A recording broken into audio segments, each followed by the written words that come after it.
Lost the debate. Scott Simpson.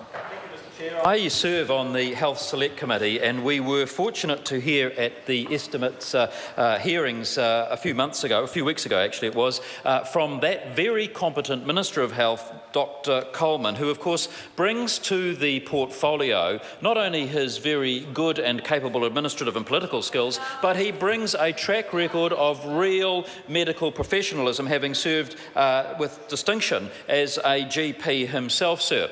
And when we heard evidence from him at Select Committee in the Vote Health estimates, I was delighted to hear that the Vote Health is the second largest vote in Budget 2015 and accounts for 17.8% of the total 2015-16 appropriations. Now that's a measure of the commitment of this government to ensuring that New Zealanders have access and easy access to health services and provision for health services when and as they are needed. Because as the Minister just reminded the House, it was during the last Labor administration that things were so woefully bad in health that people were literally being kept in hospital corridors under bright fluorescent lights at North Shore Hospital for days on end because there was no capacity to provide a service for them. Not only that, sir,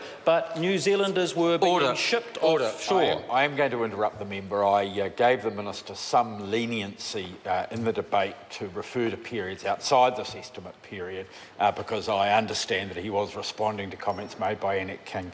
That's now finished and the member will talk about the estimates. Thank you. Thank you, Mr Chair. The simple matter is that in terms of what this government has done in the health sector, it is a remarkably good story. If ever there was an example of a plan that is working and working well, it is in health. And that became immediately obvious and apparent when the Minister presented to Select Committee to give evidence to the committee during the estimates hearings. And, sir, I represent the beautiful and much admired environmental electorate of Coromandel. Coromandel is a seat, sir, that not only has a wonderful environment and natural aspect, but it also has a population that is of a senior demographic. We are, in terms of the demographic breakdown, the second most mature electorate in the country in that regard. So we've got an awful lot of people who are in the plus 65 age group.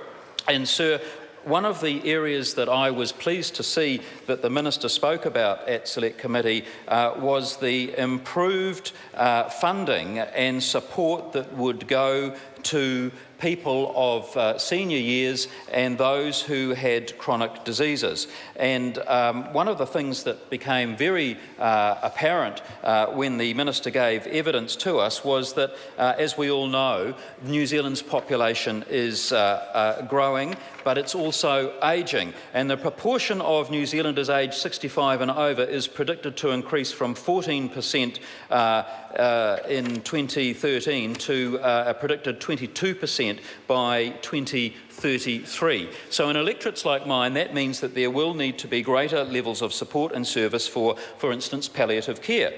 And the Minister was able to assure the Select Committee that the investment of an extra $13 million a year from July 1, 2015 to help hospices expand their community palliative care services would be of great help and assistance to electorates like mine in the Coromandel. And that means that services will be able to be provided to people who need support and care if they are terminally ill, and much of that support and service, sir, can be provided at home, in situ, in an environment where the person who is receiving that care and support feels most comfortable. Now, all the evidence is that where that sort of service can be provided in a home situation, then that is a good and excellent outcome, not only for the patient concerned, but of course for family members as well. So, as New Zealand's population ages and grows, the demand for palliative care is also going to need to grow.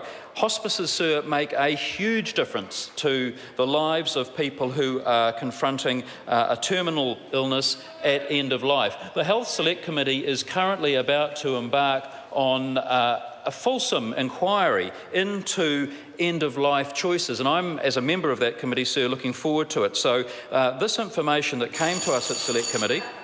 Sue Moroney. Mr. Chair.